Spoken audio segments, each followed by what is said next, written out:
Hello my lovely patrons, in this tutorial we're going to paint a lovely watercolour wreath together, have a nice little relaxing practice session.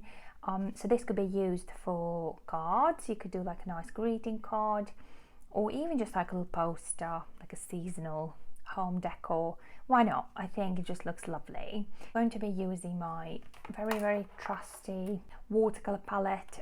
I love this one. It's called Artistro. It's got 48 colours in there, which is great, and I've had this now for over a year. I think last year this time I got this, and the only colour I've run out is white, so I will be using like another little tube of white. But honestly, these have lasted forever. I've taught so many classes, I've made so many projects, painted so much. I highly recommend this palette. It's lovely. I'm going to be using two brushes today. So one is in size 6 and in size 8. This one's by Graduate. I do like it. It's something I got recently. I do like this, but I do prefer the Mastertouch, Aquamarine Mastertouch brand over this. There's just something about the tip of these brushes. It's really pointy and it doesn't get damaged quickly. Whilst this one, I can't like achieve super thin lines, like I'm really struggling. So I do highly recommend this brand. I'll add all the links for you, so you can always top up if you need anything, but I'm sure you can make it work with the things you have already. So a big pot of water. It's always nice to have like a really big pot so it doesn't get too dirty too quickly. And a mixing palette where we can mix a few colours around. I'm using a ceramic one. I do love this one. I'll add the link to this as well. And paper. So I always say, you know, that if you're going to invest into something, invest into paper, watercolours and brushes, and paper being like probably the most important thing, because you can use like not very well made watercolours on really good paper and it's still going to look good. Or if you use like really professional watercolours on a rubbish paper, it's not going to look good. So I highly recommend always investing in good paper. This one's by Stonehenge, I want to say. You can use Winsor and Newton paper. I'll add a few links for you.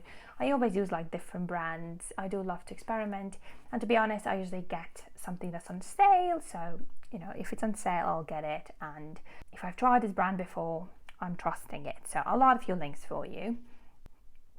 And we need some sort of a round object to draw a circle, because we're going to be painting a wreath. So I'm going to use this candle, and that's what we're going to start with actually. So let's just pick up your round object and place it in the middle of your paper. So you can use any size. I'm using something a bit bigger than A5. I've kind of trimmed it to the size I want, so it's not too big. It's about, I would say, like 20 centimeters wide. I find that doing this size doesn't take as long. Obviously, if you're painting something really big, it's going to take a longer time. Whilst if you're doing something really small like A6, it'll take no time at all, but then you can fit less things in your wreath as well. So that's something to keep in mind. So the first thing we're going to do is position it right in the middle. So we do want it to be nicely centered. So spend a bit of time kind of adjusting and finding that center so it's even at the top and the bottom and on the sides. And when you're ready, grab your pencil and we're going to draw a very light circle. We don't need to dig our pencil into paper too hard because we don't want this to be seen at the end. So nice little light circle. I hope you can see that. So now we're going to grab a bit of white. So you might have white in your palette. So just wet your brush and start transferring white paint into your palette. I'm just going to squeeze this white paint that I have here. Quite a generous amount, or if you're using your pan, just add, you know, quite a lot. Just start transferring some white into here, and we're going to mix this white with blue. And I thought we could paint some like nice little pale blue pumpkins, because you always see orange pumpkins, and blue pumpkins do exist, although they are orange on the inside. Surprise, surprise. They are really pretty, I think. So we're going to mix white with blue. Now I have a few blues here. You can use any blue you like. Any blue will work. So I'm going to add a bit of blue, and I'm starting to get this pale blue, like baby blue shade, which is what we're going for, but we do want it to be more on a greyish side. So to achieve that nice neutral pale blue, we're going to add a bit of black to this. So I'm just wetting my brush and I'm going to start adding a tiny bit of black to this. So as I add black, it's going to start. Oh, that's not black. Sometimes it's really confusing. Like it looks like it's black, but it's not. That was actually another shade of green, but that's fine. So yeah, mixing blue, white, and a tiny bit of black. And this is sort of the shade we're looking for. It's like a nice pale blue. It's really muted, very kind of neutral, but that's what we want here. It can be a bit watery, doesn't have to be too saturated. So there we go. I'm happy with this. Once you've got yours ready, we're going to start painting little blue pumpkins. So we're going to keep them fairly small, but I want them to be kind of scattered all around the wreath pretty much. So I'm going to do one here at the top. You don't have to make them straight, they can be at a bit of an angle. So the first thing we're going to do is paint this little, like a teardrop shape. Make sure your brush isn't too wet. Mine's a bit too wet. And now I'm just going to start adding like little C curves. So from the top here, I'm doing a C curve that goes down, and I'm going to do another one, and I'm leaving like a little white space in between. I'm actually going to switch to a bigger brush. I'm going to do the same thing on the other side. So just making C curves and leaving a little bit of this white space in between, making it nice and round, connecting it all to the bottom, so it does look like a little pumpkin. There we go, I'm quite happy with that. I might add a bit more blue to my palette now, and a bit more black, so it's a bit more saturated for the next one. So obviously we're doing the same thing, so we're painting the same kind of a shape all over, but we don't want it to be exactly the same, so I might do a little pumpkin here now. So again, starting with this kind of like a teardrop shape, or like a little oval to be honest, and then starting to add C curves, nice and smooth. There we go. This one's a bit better. So I think I didn't wash my previous brush properly. There's some acrylics in there, so it's a bit stiff. So I think I'm just going to continue using this, and I might go over these strokes just to correct it a little bit. There we go, that's lovely. And let's do maybe two more or one more, let's see. So I'm going to add a bit more white to this one. Maybe let's do a little one next to this one. They can be kind of together. I think that will look quite nice. Blue little pumpkins, very cute.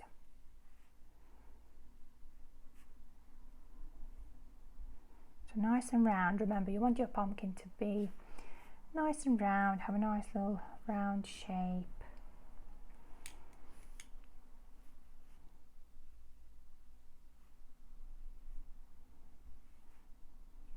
So flattening the brush as we go down, so we're kind of creating a bit of pressure there. I think this is lovely for now. Now I'm going to pick up a little bit of brown so we can paint some lovely stems. So I'm kind of looking for darker brown here. So perhaps I'm mixing a bit of brown with black, or if you have like a nice dark brown, you can use that. So we want this to be fairly saturated, so not too much water here at all.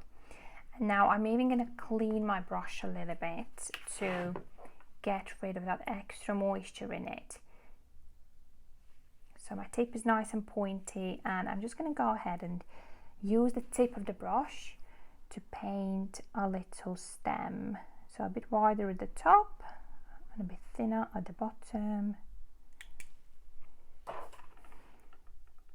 Make the stems a bit bigger for pumpkins that are a bit bigger, so this one's a bit bigger. So obviously if it's a bit wet, it's going to bleed, so be a bit careful. Mine are not actually touching the pumpkin.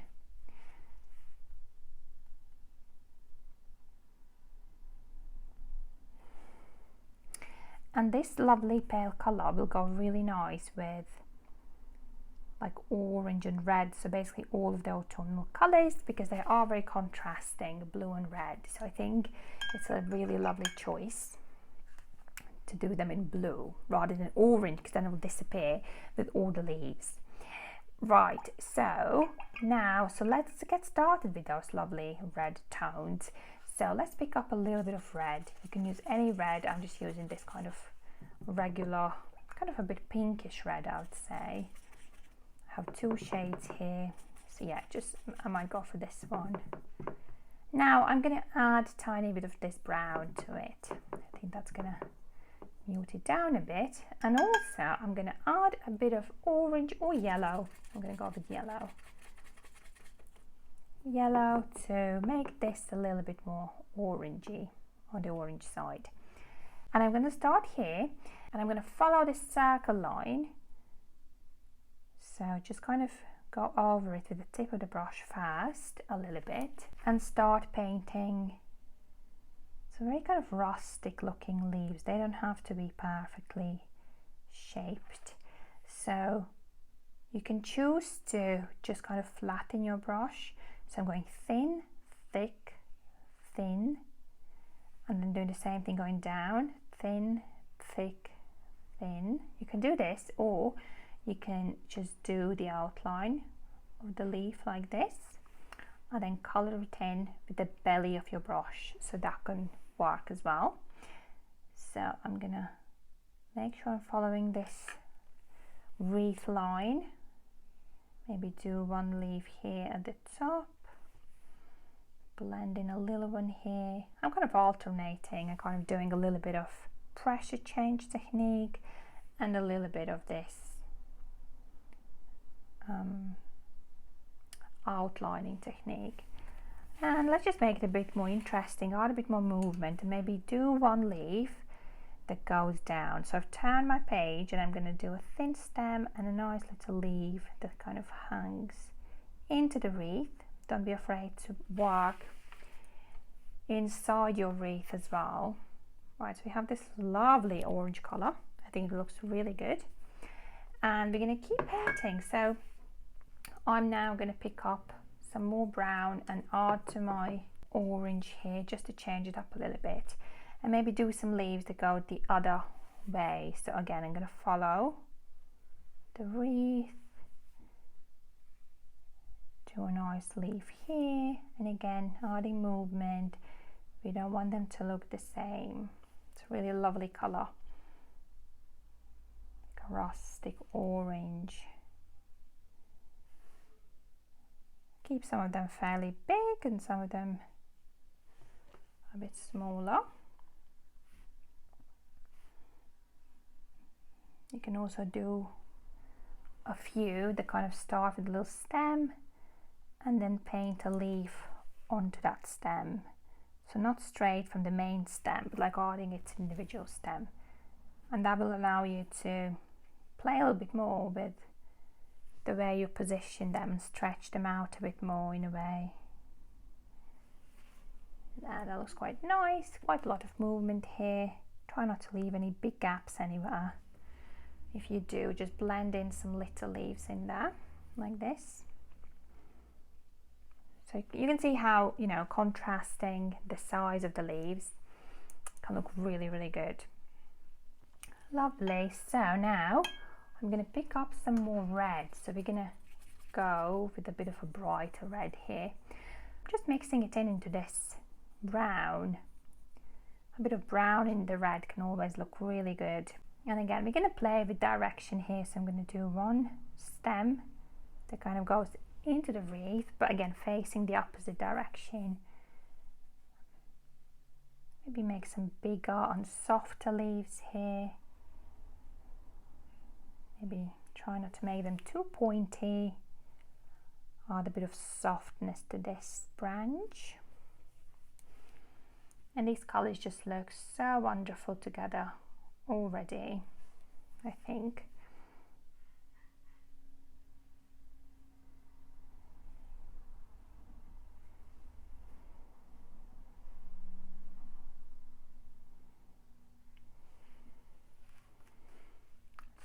A lot of movement here.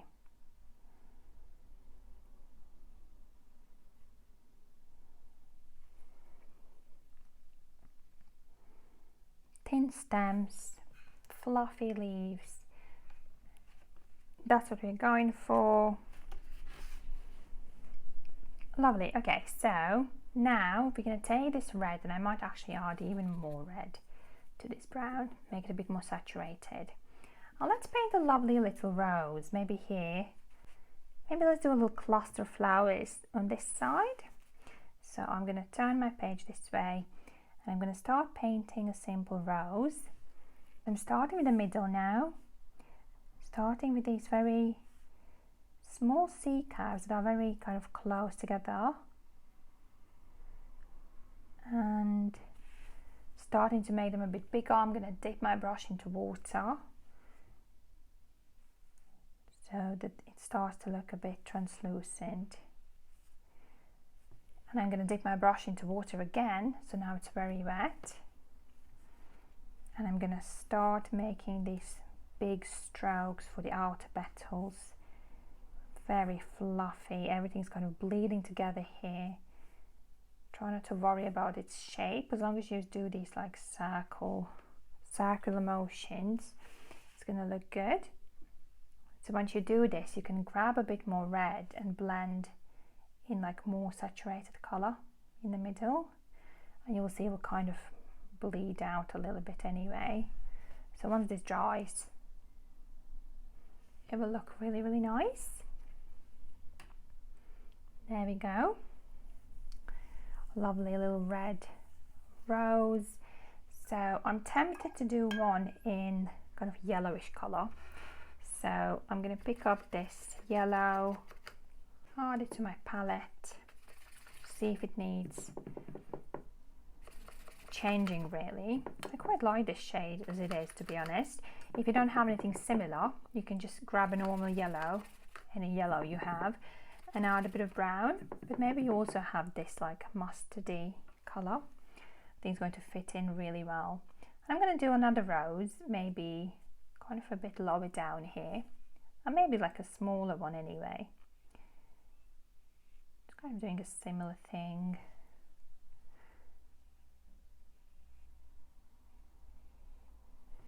Wetting my brush, fluffing it up a little bit.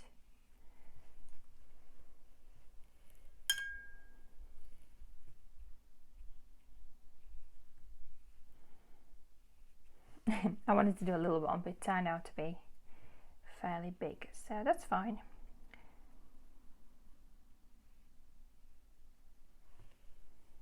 Try not to touch the red rose just yet as it's drying.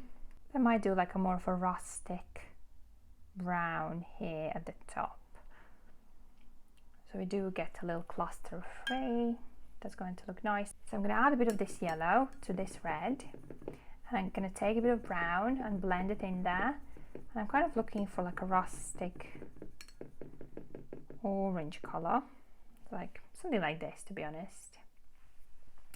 And now I'm going to try to make a little one. So here at the top, starting in the middle, wetting my brush and starting to fluff it all up. Very diluted. This one's like poking out from the top there, so it doesn't have to be like very saturated.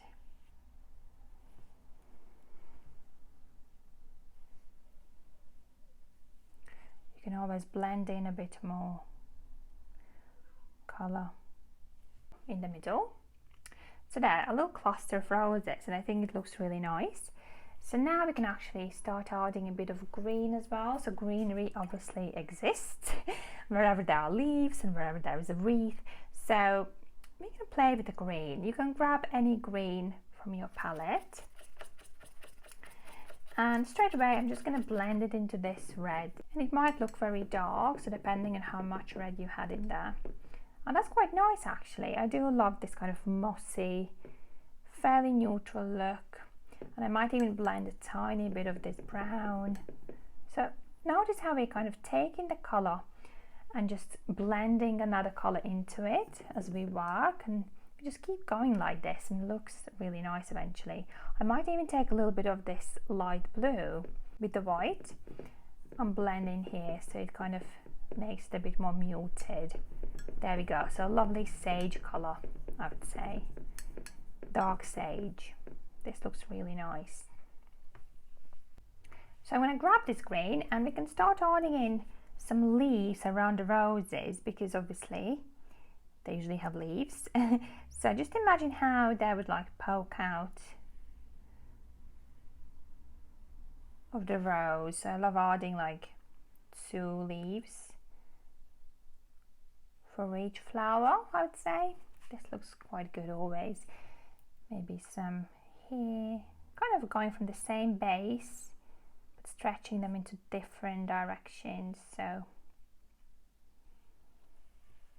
do try to make them natural. It's quite hard to do, to be honest. They always look a little bit like out of place, a bit stiff, so do try to add a bit of movement by maybe holding your brush in a different way as you do each leaf, or angling it a bit differently, so that can be really, really helpful.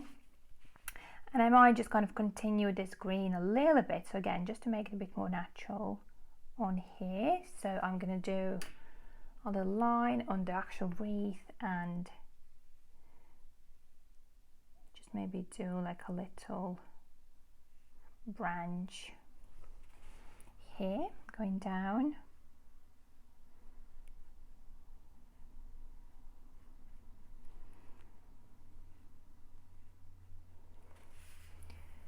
This is lovely, I think. Might actually blend in some more leaves. So yeah, if you find any gaps, you know, you can keep working with your leaves, kind of adding a few more. You can even do like 3.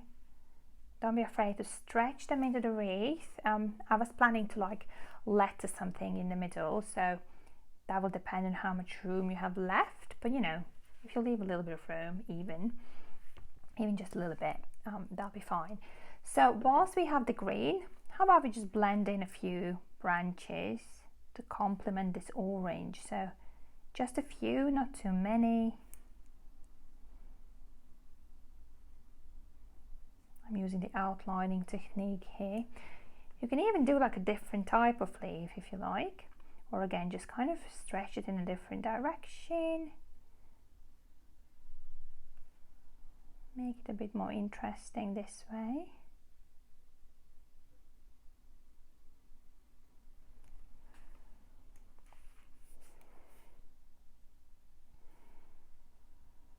Or on the inside,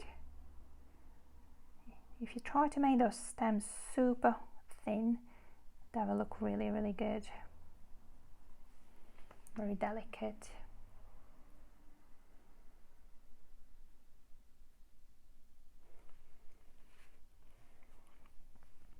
So just notice how, again, I'm playing with the movement, and that's what makes it look quite nice.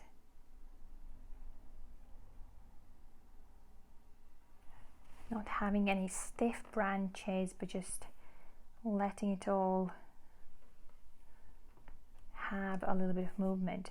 I must say I have a really nice sunshine in here, which is not really season appropriate, but it's nice to have a nice light. Right, there we go. I might again correct a few things. And as you do your leaves, you know, you don't have to copy me here. You might have different gaps here and there. You can always work with what you have on your page, but this is kind of like just a general guidance here. make you inspired, to be honest.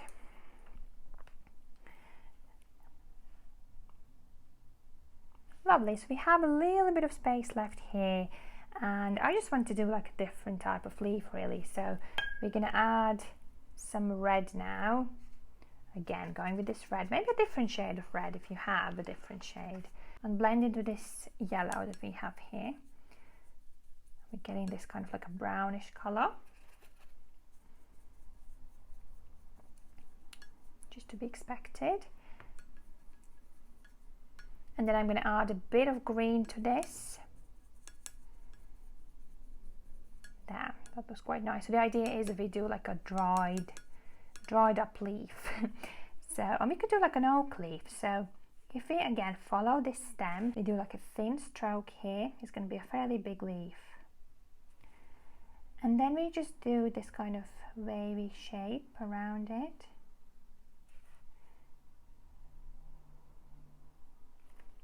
So it's definitely a big leaf. It's as big as a pumpkin, but the idea is that it's closer to our eye, so it can be bigger in a way. And I'm just colouring it in like so.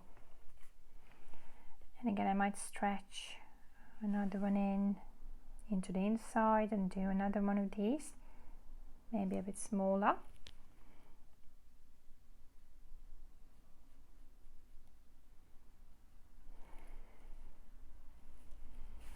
And maybe even have one go out of the wreath like this. Using the tip to do this like wavy oak shaped leaf as natural as you can, because remember these are like dried up leaves, so they've lost their shape pretty much. You can blend this in anywhere you like. I might do a few here, kind of coming out of here, imagining it's kind of stuck behind the pumpkin there.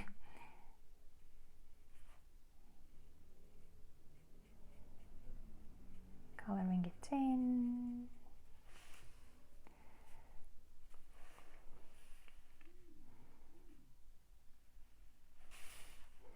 Remember, playing with the movement, that's the most important thing, to make it look all kind of flowing and natural. That's what we're looking for. Lovely. Okay, so I might just add like a last branch to finish it all off. So I'm going to pick up a lot of red, blend it into this remaining brown, kind of create like a rich red color. And I'm going to do a nice little branch. I feel like we're lacking red here. So again, if you feel like, you know, you would like to add a certain color, feel like, you know, to balance it out, it will look better if you add more of red or yellow. Your shades might be different, you know, your watercolors might be different. So again, you can take this as an inspiration, but then work with it and adjust it to your liking, really. That looks pretty good. So if you want to fluff it up a bit more, you can add a bit of blue to your already existing pale blue. So quite a lot of blue, make it a bit more saturated. And I'm going to add a little bit of red to it to mute it down a bit.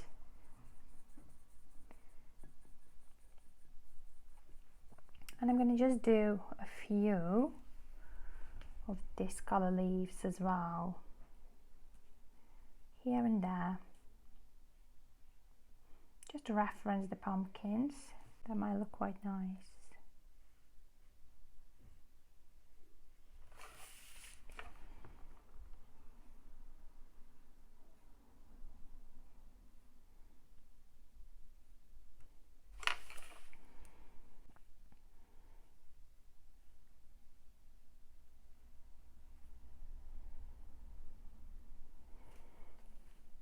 I feel like this blue, adding a bit of this blue, just kind of finishes everything perfectly. It does add a really nice certain feel to it. So yeah, do try to blend it in between all of the other branches. So yeah, a little bit of blue will look beautiful.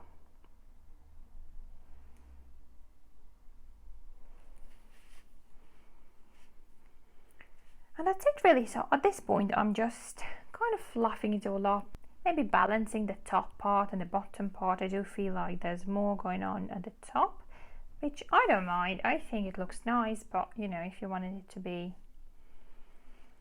a bit more balanced, you could just add a few more branches at the bottom.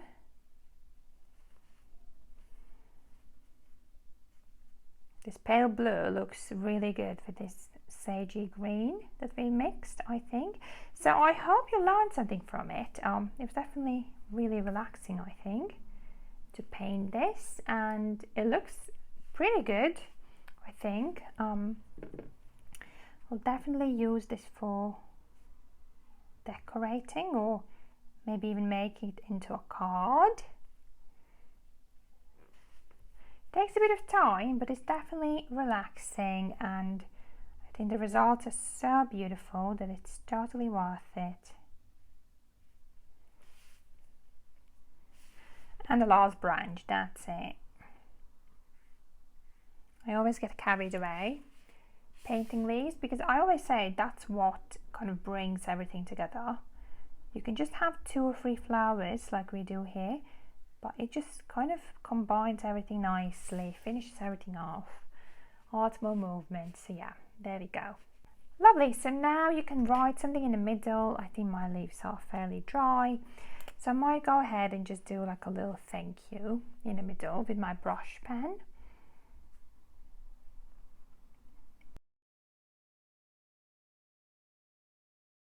And if you find your lettering wasn't very scented, you can just blend in like a last set of leaves here, just to balance it out a bit more.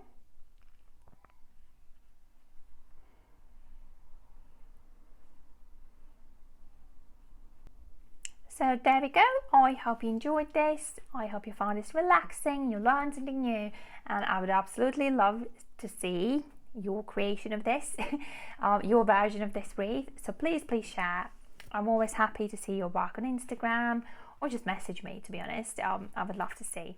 Thank you so much, guys. I hope you enjoyed it, and I'll see you soon at the live session on Monday evening. All right, see you then. Bye.